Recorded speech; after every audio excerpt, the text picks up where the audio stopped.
¿Cómo el país, cómo Bolivia está sobrellevando el rebrote del coronavirus? ¿Será que las acciones, los planes que se están ejecutando son realmente los más acertados? Hace poco escuchábamos a médicos quienes estaban pidiendo ayuda a las autoridades de gobierno, una reunión de emergencia. Caso contrario, anunciaban un paro que afortunadamente ha sido suspendido, pero se necesitan mayores condiciones también para este sector.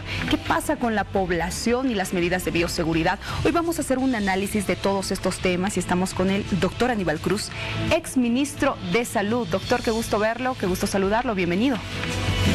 Querida Mania, primero agradecer a tu programa por la oportunidad que me dan para dirigirme al país y de alguna manera, si el trabajo que hacemos, tanto de asesoramiento en el exterior y de seguimiento en el país, pueda servir para orientar y no alarmar a la población, pues en buena hora. Un saludo a todo el país y con esperanza, no digo aguantaremos, no, al contrario, tenemos que darle soluciones porque las cifras son objetivas y las soluciones deben ser técnicas e inmediatas. Bien, empecemos así, propositivos, entonces me parece excelente, eso es lo que necesita la gente. Alternativas, ¿qué podemos hacer? Las acciones que hasta ahora se están haciendo, ¿están bien? ¿Son las adecuadas? ¿Son las correctas? ¿Se está frenando de alguna manera los contagios o no?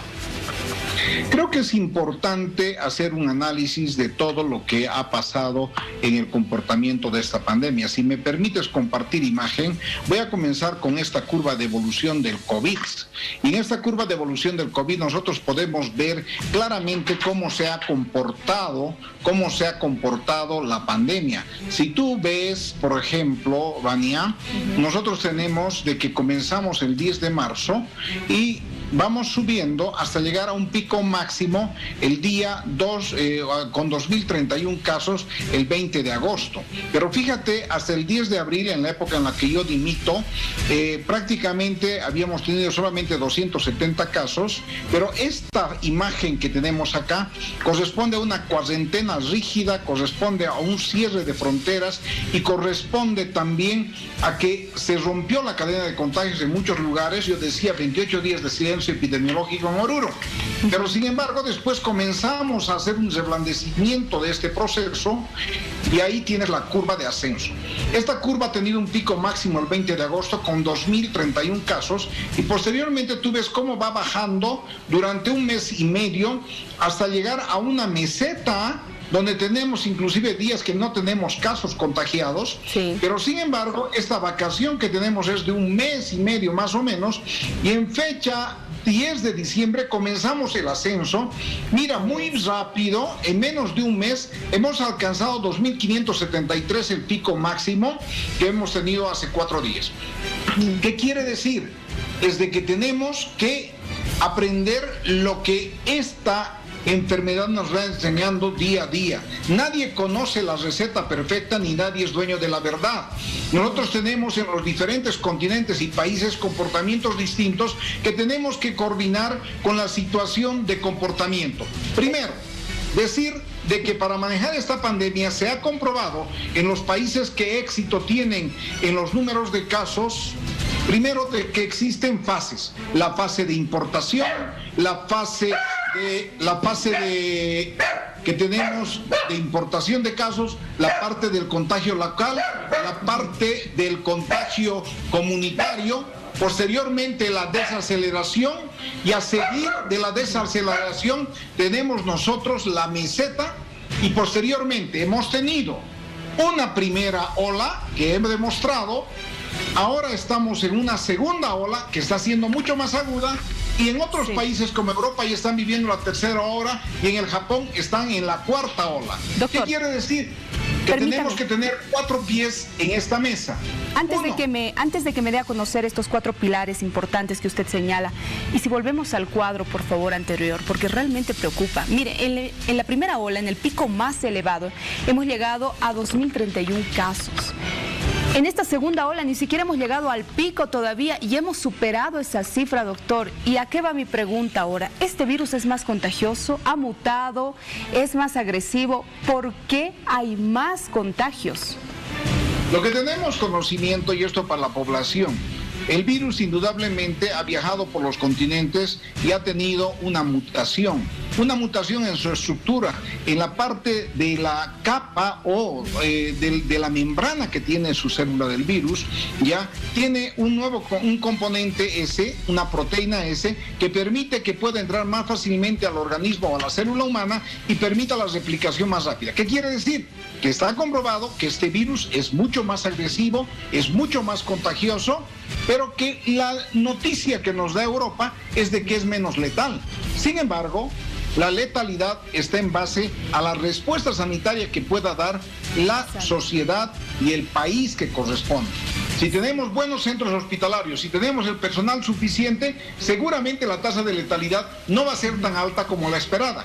Pero si nosotros tenemos un sistema sanitario malo y sin personal, indudablemente que la tasa de letalidad va a ser mucho mayor que la primera ola. Ahora, sus colegas dicen de que el nivel de contagio es más alto, evidentemente, pero que también los pacientes llegan a un estado crítico y muchas veces a fallecer peor que en la primera ola.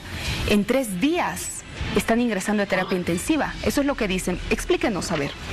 Correcto. Mira, lo que ocurre con la letalidad y las complicaciones que tiene es en el nivel de la atención que se da. Si el paciente sintomático comienza muy rápido a un tratamiento, pues seguramente las complicaciones van a ser menores.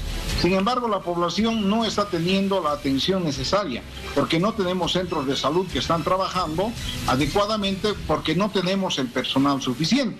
Por tanto, los pacientes ya llegan deteriorados e indudablemente la evolución es mucho más rápida y la letalidad es mayor. Nosotros tenemos una característica en el país que después de haber llegado a un pico máximo con una mortalidad de aproximadamente 6.95, hemos logrado hasta la anterior semana a disminuir a 7.17. Sin embargo, en esta etapa de la desaceleración y la meseta que hemos tenido, indudablemente teníamos centros de salud. Actualmente en todo el país los centros de salud están saturados. No tenemos lugares de terapia intensiva, lo que quiere decir que la tasa de letalidad va a ir aumentando.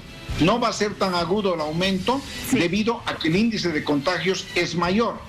Muy bien dice el presidente Arce, ¿no?, que en algunas cosas está informado, pero en algunas otras cosas está muy desinformado. ¿Qué quiere decir esto? Que uno de los pilares fundamentales para la lucha del COVID es la adquisición de pruebas de laboratorio. Pero ¿para qué sirven las pruebas de laboratorio, señor Arce y señor ministro? No sirven para hacer estadísticas. Las pruebas de laboratorio corresponden para hacer un diagnóstico temprano y para tener un tratamiento eficaz. Inmediatamente se diagnostica y tratar de romper la cadena de contagio. ¿Qué quiere decir? Que falta la otra pata o el otro pilar, que corresponde a tener una infraestructura sanitaria adecuada, tener el equipamiento suficiente y lo fundamental, que no se está cuidando. Lo que no se está cuidando es al personal de salud. Hasta hace 2 días atrás teníamos un profesional que fallecía por día, pero en estos últimos 3 días tenemos 3 profesionales que han fallecido por día. No se está dando las condiciones laborales, no se está dando la protección suficiente al personal de salud que está trabajando en esta pandemia. El otro tema importante es el comportamiento social.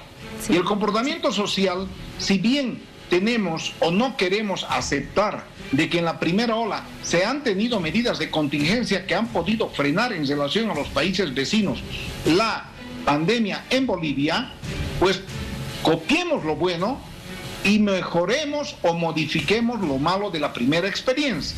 ¿Qué quiero decir? De que el confinamiento, la cuarentena rígida se debe dar. ¿Pero dónde se debe dar? Porque el señor ministro y el gobierno dicen no se va a hacer cuarentena rígida porque va a dañar la economía del país. Es verdad, porque el 60% de nuestra población vive de la economía informal. Estamos en completo acuerdo. Pero ¿qué es lo que está pasando, Vania? Es de que nosotros tenemos la necesidad, porque si cuidamos la economía y tenemos más muertos, pues no hemos hecho nada bueno. ¿Cómo se debe cuidar en esta fase?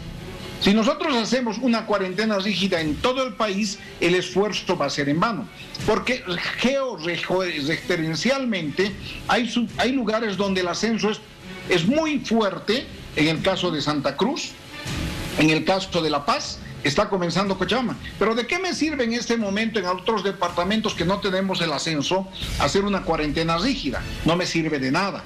tendremos la oportunidad de que en esos lugares también. Ahora vamos zonalmente. ¿Qué es lo que pasa en la georreferencia?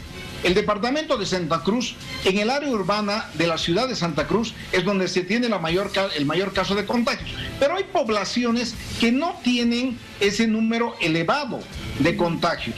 Entonces, si tenemos ese número que no es elevado, en el caso, por ejemplo, vamos a suponer de Velasco o en el caso de Ángel Sandoval, en la ciudad de Santa Cruz, lo que va a ocasionar es de que en esos lugares no podemos hacer cuarentena rígida, más al contrario, tenemos que hacer un bloqueo de la parte esta, bloquear con los casos positivos, hacer un aislamiento y pues no tendremos. ¿Qué es lo que quiere decir?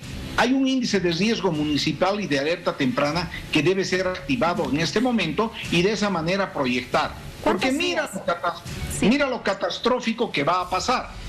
Yo normalmente estoy haciendo un relevamiento de todas las proyecciones del crecimiento exponencial que se da. Y yo me atrevo a decir, sin lugar a equivocarme, que durante todo este tiempo hemos estado con las cifras exactas porque utilizamos fórmulas epidemiológicas que permiten aquello de acuerdo a la curva de evolución epidemiológica que tiene la pandemia. ¿A cuánto vamos a llegar, doctor? Para este fin de semana, para el domingo que hemos tenido 17 de enero, hemos llegado a 185.680 pacientes con 9.596. Pero fíjate, para el día de hoy, tenemos exactamente 188.000 casos, lo que quiere decir que hemos aumentado casi 3.000 casos en 3 días.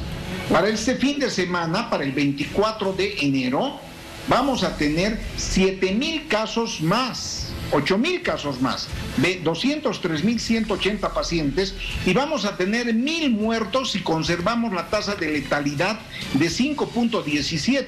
Si aumentamos esa tasa de letalidad, indudablemente vamos a tener más de 1.200 muertos.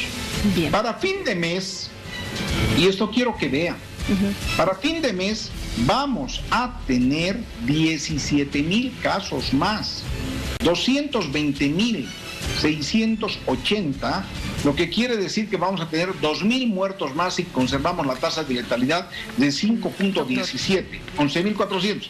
Pero para la mediana, para mediados de febrero, y esto quiero que hagan la comparación, para mediados de febrero vamos a tener 258.000 casos, lo que quiere decir que en un mes vamos a llegar a tener 75.000 nuevos casos, lo que quiere decir la mitad de lo que hemos ascendido durante estos 10 meses de pandemia. Doctor, estos datos que usted, sí, permítame, estos datos que usted nos está proporcionando realmente hace que se erice nuestra piel, porque los casos se van a disparar según este reporte, estas fórmulas epidemiológicas que usted ha señalado. Nos hemos quedado cortos de verdad de tiempo y quisiéramos invitarlo en otra oportunidad para que usted nos siga hablando de estas proyecciones que tiene, pero también de las recomendaciones que hace. ¿Le parece bien, doctor? Me parece, pero yo quiero terminar con eso. No quiero que se erice la piel de nadie. No he venido a alarmar. Lo que quiero decir con estas cifras es una recomendación. Que el gobierno haga acciones ejecutivas que permitan de que este sea un tratamiento profesional, inclusivo de todos los sectores y gente capaz que pueda dar una respuesta a esta pandemia. Segundo, que la población con esta proyección tenga la necesidad de tener cuidado, porque no solamente es aguantar. Nuestros muertos van a ser mayores si no tenemos nosotros el cuidado necesario. Quedémonos en casa y exijamos en nuestras autoridades que cumplan las medidas sanitarias de acuerdo a las recomendaciones internacionales. Bien, doctor Cruz, gracias por sus palabras. Y sí, para evitar estos datos y que los casos sigan aumentando, tenemos que ser responsables y trabajar en conjunto. Lo vamos a invitar en una próxima oportunidad, gracias al exministro de Salud, doctor Cruz, que nos ha acompañado el día de hoy para darnos a conocer estas proyecciones. Buenas noches.